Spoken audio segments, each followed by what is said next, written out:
Hello good morning students. Next आपका chapter है fourth chapter. I think so कि all of you are completed your third chapter with illustrations वगैरह। अगर किसी की कोई प्रॉब्लम है तो बेटा मेरे से पूछ सकते हो, आप पर्सनल मैसेज करके पर्सनल व्हाट्सएप नंबर पर आप डाल सकते हैं अपनी प्रॉब्लम को, मैं आपको सॉल्व करके दे सकती हूँ। ठीक है। अब आपका फोर्थ चैप्टर है वो भी आपका मटेरियल से ही रिलेटेड है और थर्ड भी आपका मटेरियल से ही रिलेटेड था।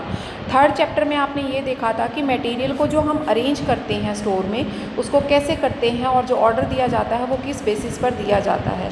लेकिन अब यहाँ पर जो फोर्थ चैप्टर है इसमें आपने थोड़ा सा अलग चीज़ करनी है।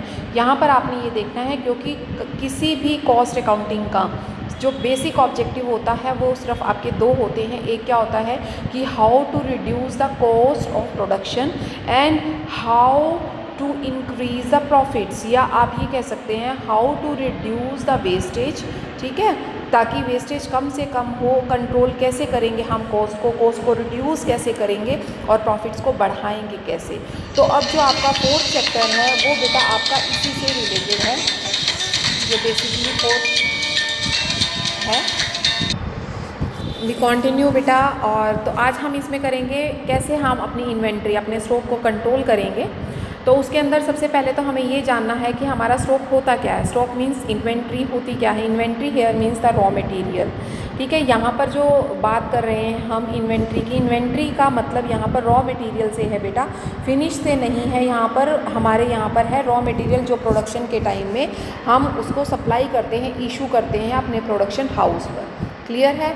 तो इन्वेंट्री का जो मीनिंग होता है वो बहुत ही सिंपल सा होता है कि एक पर्टिकुलर पॉइंट और टाइम पर जो इन्वेंट्री का मीनिंग है वो क्या कहता है कि एक पर्टिकुलर टाइम पर और एक पर्टिकुलर पॉइंट पर जाकर जब हम किसी चीज़ को इस्तेमाल कर कर एक नया रूप देते हैं तो उसे क्या बोला जाता है, इन्वेंट्री बोला जाता है। ठीक है। तो कहते हैं कोई भी चीज़ हो सकती है, किसी चीज़ की इकोनॉमिक वैल्यू हो सकती है, कोई मटेरियल हो सकता है जिसको कि हम कन्वर्ट करते हैं फिनिश के अंदर, जिसको इस्तेमाल लायक बनाते हैं। ठीक है, उसको क्या बोला जाता है, इन्वेंट्री बोला जाता है। अब वो कहता है इन्वेंट्री कंट्रोल क्या होता है। वो कहते हैं इन्वेंट्री कंट्रोल जो है वो बहुत ही सिंपल सी चीज़ है कि जहाँ पर हम अपने जो रॉ मटेरियल है उसको हम प्लान करके ऑर्डर के अकॉर्डिंग एक शेड्यूल बनाकर उसको इस्तेमाल करते हैं, उसको हम मैन्युफैक्चरिंग प्रोसेस में लेकर आते हैं, तो उसे क्या बोला जाता है, जो आपकी इन्वेंट्री है कंट्रोल की जा रही है उसको ये बोला जाता है।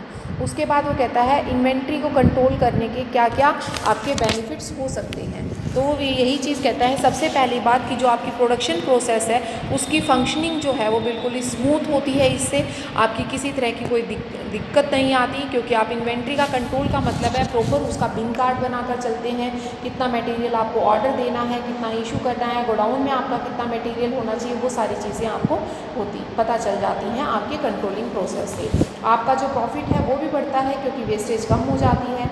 जो आपकी स्पॉइलेज वगैरह है वो भी कम हो जाती है क्योंकि आपकी वेस्टेज जो है आप बहुत अच्छी तरह से इस पर ध्यान देते हैं। आप ये देखते हैं कि कोई भी माल आपका पुराना नहीं होना चाहिए, कोई माल ऐसा ना हो जो बेकार में फेंकना पड़े आपको।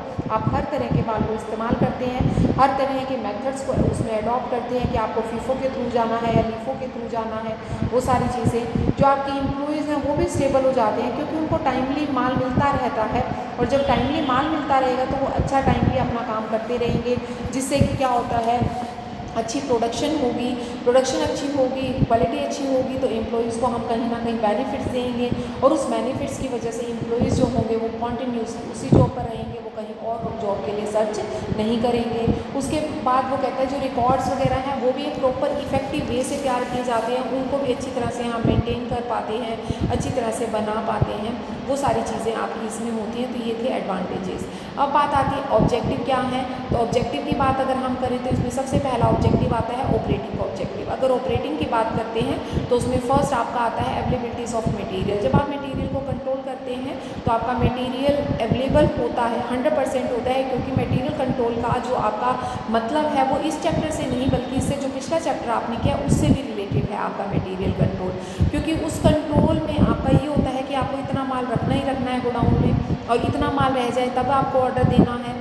मिनिमम ऑर्डर लेवल जिसे बोला जाता है। तो वो सारी चीज़ें अब हम इसके अंदर भी पढ़ेंगे, इस चैप्टर के अंदर भी, कि how to control your material और योर इन्वेंट्री। ठीक है, उसके बाद वो कहता है जो आपकी वेस्टेज वगैरह है वो कम हो जाती हैं, उनको आप अवॉइड कर पाते हैं, अच्छी तरह से आप अपने कस्टमर्स को सर्विस प्रोवाइड करते हैं, क्योंकि रॉ मटेरियल अवेलेबल होगा तो आप मैन्युफैक्चरिंग जल्दी करेंगे, मैन्युफैक्चरिंग जल्दी होगी तो ऑर्डर भी जल्दी जल्दी पूरे करेंगे।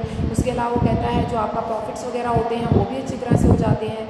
जो आपके डिफरेंट लेवल्स पर जो डिटर्मिनेशन की आपका मिनिमम स्टॉक कितना होना चाहिए, मैक्सिमम स्टॉक कितना होना चाहिए, आपका रीऑर्डर लेवल क्या होना चाहिए, आपका ऑर्डर लेवल क्या होना चाहिए, इकोनॉमिक क्वांटिटी कितनी होनी चाहिए, वो सारी चीज़ें भी आपको इसी से पता चलती हैं।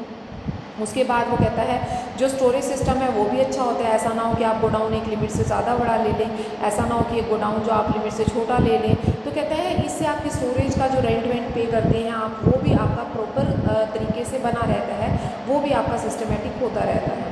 उसके बाद अलावा इसके जो नेक्स्ट ऑब्जेक्टिव्स आते हैं वो आते हैं आपके फाइनेंशियल ऑब्जेक्टिव्स। फाइनेंशियल ऑब्जेक्टिव में सबसे पहला आता है आपका ऑब्जेक्टिव ऑप्टिमम इन्वेस्टमेंट, कि ऑप्टिमम इन्वेस्टमेंट इसलिए है कि आप बिना बात के रॉ मटेरियल स्टोर कर नहीं रखते, जिससे कि आपकी जो वर्किंग कैपिटल है वो ऐसा नहीं कि आपके माल में स्टोर करके आपने रख दी और वो वहाँ पर वेस्ट हो रही है, तो वो चीज़ भी नहीं होती इसके अंदर। दूसरा कहता है मिनिमम कॉस्ट ऑफ इन्वेंट्री, जो कॉस्ट की आती है आपकी इन्वेंट्री की वो भी कम पड़ती है, क्योंकि आप एक लिमिट में एक तरीके से जो है इन्वेंट्री को लेते हैं।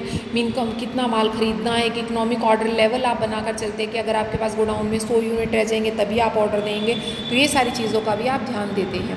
उसके बाद नेक्स्ट आता है optimum stock turnover. Stock turnover का मतलब होता है कि आप एक ऐसा मेथड यूज़ करते हैं जिससे कि रेशो बन जाता है कि कॉस्ट ऑफ गुड्स सोल्ड और जो आपका एवरेज स्टॉक है उससे आप इन्वेंट्री टर्नओवर रेशो भी निकाल लेते हैं। इन्वेंट्री टर्नओवर रेशो आपको ये बताता है कि कितना टाइम के बाद आपको अपने स्टॉक रॉ मटेरियल को चेंज करने की ज़रूरत पड़ेगी। तो ये था बेटा आपका जो ऑब्जेक्टिव्स हैं आपके इन्वेंट्री कंट्रोल के वो। उसके बाद नेक्स्ट वो कहता है रिक्वेजिशन या रिक्वायरमेंट्स ऑफ द, या बेसिक प्रिंसिपल आप जिसको कह सकते हैं मटेरियल कंट्रोल के, वो सारे वही आते हैं जो बेसिकली आप मैनेजमेंट में पढ़ते हैं। जैसे वो कहता है कि प्रॉपर कोऑर्डिनेशन होना चाहिए, कोऑपरेशन होना चाहिए, ठीक है, प्रॉपर सेंट्रलाइज्ड लेवल की परचेज़ होनी चाहिए, ये भी आपने पढ़ा था, सेंट्रलाइजेशन डिसेंट्रलाइजेशन ऑफ परचेजिंग। फिर उसके बाद वो कहता है हर माल की आपकी शेड्यूलिंग होनी चाहिए, क्लासिफिकेशन होनी चाहिए, कोडिफिकेशन होनी चाहिए, ये भी आपने पढ़ा था।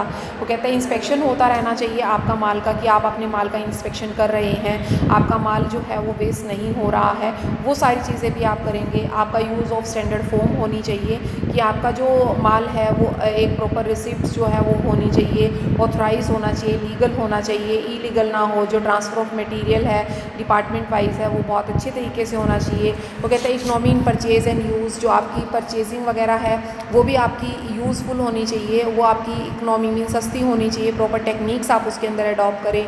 Good methods of issue operations, जो आपके ऑपरेशंस वगैरह हैं या जो आपके इशू करने के तरीके हैं, लीफो है, फीफो है, वो भी आपके काफ़ी अच्छे तरीके से आपने यूज़ करने हैं। ऐसा ना हो कि पुराना माल बचता रहे, ऐसा भी ना हो कि नया कॉस्टली माल निकलता रहे। वो कहते हैं वेल प्लान स्टोरेज होनी चाहिए आपके पास। उसके बाद इंटरनल चेक होते रहना चाहिए आपका।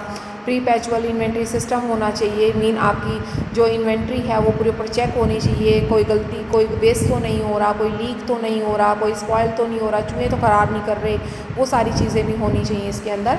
Proper determination of stock level होना चाहिए, कि मिनिमम कितना लेवल है, मैक्सिमम कितना लेवल है, रीऑर्डर लेवल क्या है, वो सारी चीज़ें भी आपकी पता होनी चाहिए। Careful choice of material issue, जो आपका मटेरियल इशू करते हैं उसको भी केयरफुली आप इशू करेंगे, मीन कितना करना है, किस कॉस्ट पर करना है, आपको वेटेड एवरेज करना है, एवरेज करना है, या आपको और री परचेज़ वाले बेसिस पर करना है, वो सारी चीज़ें आपको इसमें करनी हैं।